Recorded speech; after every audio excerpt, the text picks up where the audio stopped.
Anonymous Pinoy Confessions. Ma'am, kulang sukli ko sa'yo ng piso. Grade 11 student ako noon. Isang gabi, around 8:30 p.m., ginagawa ko ang assignment ko. And syempre, gutom. Nasa apartment ako that time. Walang food.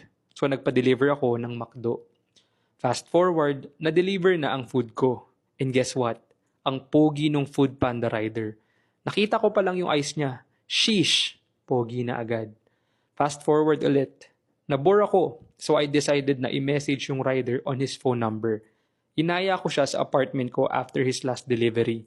And sabi niya, Ma'am, may kulang sa sukli ko sa'yo, 1 peso. Sabi ko nung una, ay kuya, keep the change, kahit wag na. Then naisipan ko nga na papuntahin siya. And that time, pumunta siya agad. Parang noong una, eme-eme ko lang na aayain ko siya.